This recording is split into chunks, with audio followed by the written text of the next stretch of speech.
안녕하세요. 크리스천 영성학교를 운영하는 신목사입니다. 자, 오늘은 여러분 안에 귀신이 잠복해 있을 확률이 70% 이상이다 라는 주제로 같이 한번 생각해 보도록 하겠습니다. 아시다시피 저의 사역은 성령이 내주하는 기도 훈련을 시키는 것입니다. 자, 이 기도 훈련은 생각보다 단순해요. 하나님의 이름을 쉬지 않고 전심으로 부르는 기도의 습관을 들이게 하는 것입니다. 쉬지 말고 기도하는 빈도는 아침 저녁으로 1시간 이상, 그리고 낮에도 틈만 나면 하나님을 부르는 것이고, 전심으로 기도하는 태도는 아랫배에 힘을 주고 쥐어짜면서 전심으로 하나님을 부르는 것에 집중하여 기도하는 것입니다. 이런 투의 가르침은 기존 교회에서 별로 들어보지 못하는 내용이긴 하지만, 제가 성경에서 주문하는 기도의 방식을 문자 그대로 옮겨서 하는 것이므로 비성경적이라고 할 수도 없을 것입니다. 그러나 해본 사람은 알겠지만 이 기도가 녹록지 않다는 것이죠. 처음에는 하나님을 부르는 게 무슨 기도인가 하는 의심에서부터 맘 잡고 기도를 하려 해도 갖가지 잡생각과 이 부정적인 생각이 머릿속에서 떠나지 않습니다. 그 이유가 무엇인지 아십니까? 바로 잡생각이나 부정적인 생각으로 성령이 오시는 기도를 방해하는 악한 영의 공격이기 때문입니다. 그러나 이런 기도를 처음 접한 사람이거나 시도한 사람들이 저의 주장을 고지대로 받아들이는 것도 어려울 것입니다. 악한 영이 바로 귀신이 아닙니까? 귀신이잖아요. 귀신 이야기만 나오면 터부시하거나 외면하고 싶을 것입니다. 무섭고 두려운 생각이 들기도 하며 과학적으로 증명되지 않은 그런 미신 같은 얘기를 덥석 받아들일 수 없기 때문이죠. 이러한 광경이 제가 주장하는 기도 훈련을 접하는 사람들에게서 보이는 일반적인 모습들입니다. 그래서 대부분의 사람들은 별 관심을 보이지 않고 훌쩍 떠나고, 또 어떤 이들은 그동안 지난한 삶의 문제나 건조하고 갈급한 영혼의 문제 때문에 이러한 기도 방식을 호주머니에 넣고 만지작거리고 있기도 합니다. 그래서 고민하다가 급기야는 저에게 기도 훈련을 요청하죠. 예전에는 기도 훈련을 하는 거의 기도 요청을 하는 모든 사람들을 받아들여 기도 훈련을 시작했지만, 지금은 다음 카페의 글이나 유튜브 동영상을 보면서 혼자 해보라고 권유하고 있습니다. 영성학교가 가파른 속도로 포화 상태에 이르고 있기 때문이고, 또 1:1 코칭을 하는 훈련 방식을 유지해야 하는 지금의 코칭 자원으로는 많은 사람들을 훈련시킬 수 없는 상황이기 때문입니다. 그러나 영성학교에 와서 참관하면서 스스로 훈련하는 것은 얼마든지 환영하고 있습니다. 또한 외국에 있는 동포들은 지리적인 문제를 감안하여 카톡이나 문자, 메일 등의 SNS로 기도 훈련을 하고 있습니다. 그러나 기도를 시작해서 어느 정도 기간이 지나면 기이한 생리적인 현상에 대한 고민이 생겨납니다. 하품이나 트림, 방귀, 침, 헛구역질, 메스꺼움, 두통, 어지러움, 가려움, 혹은 전율, 가슴이 답답하고 배에서 소리가 나고 울렁거리고 꿈틀거림 등의 현상이 감지되는 것이죠. 이러한 현상은 귀신이 드러나는 현상이죠. 그러나 이 같은 현상은 생리적인 현상이기도 합니다. 졸리면 하품도 나고, 밥 먹은 게 소화되면서 트림도 나고, 방귀도 나오지 않아요? 또 이유 없이 머리가 아프거나 어지러울 때도 있고, 가끔씩 가슴이 답답할 때도 있지 않습니까?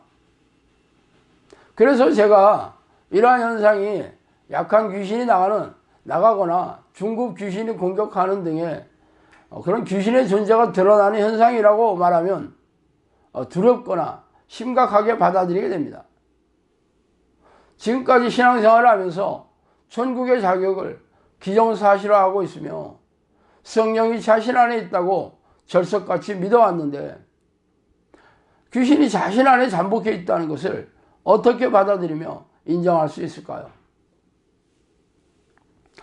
그래서 제가 귀신 얘기를 하면 뜨거워하면서 뒤도 돌아보지 않고 도망치는 이도 있고, 어떤 일은 화가 나서 조목조목 이유를 물어보면서 대들기도 합니다. 이런 사람들에게 제가 할 수 있는 일은 별로 없어요. 믿지 못하겠거든 기도 훈련을 그만두시라는 권유를 할 뿐입니다. 왜 그런지 아십니까? 귀신은 영적 존재이기 때문에 이성적이고 합리적이며 과학적인 사고방식으로는 알 수도 없고 인정할 수도 없기 때문이죠. 그래서 그동안 자신이 경험한 하나님의 은혜나 기도응답 혹은 희생적인 신앙의 행위 등을 근거로 귀신의 잠복을 인정하지 않거나 그동안 살아오면서 가진 지식이나 경험으로 귀신의 존재를 판단하는 것은 불가능한 일입니다. 그래서 저는 이렇게 말하는 사람들에게 더 이상 말을 섞지 않습니다. 그러나 제가 충주에서 영성학교를 시작한 지 2년이 넘었고 100여 명의 졸업생들을 배출하였으며 귀신을 쫓아내준 사람들은 수백 명에 이릅니다. 다음 카페, 영성학교 카페에는 귀신이 드러나는 사람들이 기도훈련을 마치면서 졸업하고 그간의 경험담을 적은 졸업 후기가 있어요. 그러므로 이런 것을 토대로 판단하면 필자의 말이 허투루 생각되지 않아서 믿기지는 않지만 저의 말을 인정하고 기도훈련을 지속하는 사람도 있습니다. 그러나 제가 요구하는 기도훈련을 그런 관망적인 소극적인 태도를 가지고 할 수는 없는 노릇이죠. 저의 가르침을 철석같이 믿고 혹독한 기도 방식을 그대로 따라야 합니다. 그래서 중도에 그만두는 이가 부지기수이죠. 그러나 이들이 기도훈련을 지속하게 만드는 또 다른 요인도 있습니다. 아이러니하게도 그들이 바로 귀신들이에요. 하나님을 부르는 기도를 혹독하게 지속하면 드디어 귀신들의 존재가 겉으로 나타나게 되는 것을 경험하기 때문입니다. 괴성을 지르고 사지를 뻗대기도 하며 머리나 전신을 흔들고 전율하고 입을 통해서 귀신의 말을 쏟아내는 기이한 광경이 벌어지게 되죠. 그러나 이런 현상은 귀신들이 너무 고통스러워서 발악을 하는 것입니다. 그러므로 이런 현상이 드러났다고 하더라도 그들이 더 이상 숨을 공간이 없기 때문에 이러한 현상이 드러나는 거예요. 귀신들이 그전에는 정체를 드러내지 않고 꼭꼭 숨어 있습니다. 그들이 정체를 드러나는 때는 그 놈들보다 더 강력한 성령의 능력을 지닌 사람들의 축출 기도를 통해서만이 드러나기 시작하죠.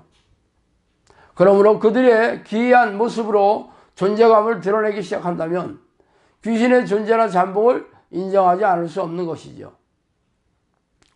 결국 이 싸움은 적이 숨어있는 위치를 알아내서 공격해서 승리하는 전투와 같습니다. 귀신이 잠복한 위치와 공격 형태, 공격받은 증상 등을 알아내야 이놈들의 정체를 알 수 있고 또 이놈들을 공격해서 쫓아낼 수 있는 것이죠.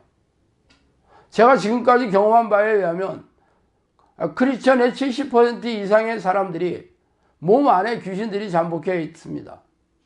나머지 30%의 사람들도 잠복해 있지는 않지만 밖에서 생각으로 공격하고 있죠.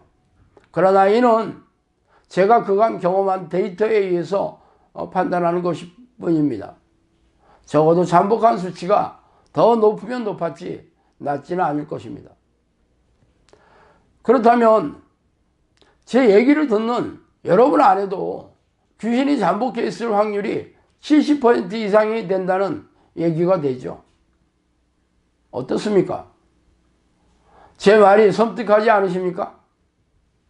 만약 저의 주장이 거짓이라면 저는 근거 없는 말로 교인들을 공포에 빠뜨리고 혹세 무민하는 사악한 목회자일 것이고, 만약에 제 말이 맞다면 여러분의 영혼은 무척이나 위험한 상태에 있다는 뜻이 될 것입니다. 그렇다면 스스로 전심으로 하나님을 부르는 기도를 시도해 보셔야 되겠죠. 그래서 저의 말이 진짜인지 아니면 가짜인지 확인해 보시기 바랍니다. 물론 한두 번 혹은 한두 시간 기도해서는 그놈들이 쉽사리 정체를 드러내지 않습니다. 아랫배에 힘을 주고 전심으로 한 달 이상을 작정하고 기도하시기 바랍니다. 만약 여러분이 전심으로 쉬지 않고 하나님을 부르는 기도를 했다면 귀신의 잠복을 어렵지 않게 할 수 있겠습니다. 자, 오늘은 여기까지 하겠습니다. 감사합니다.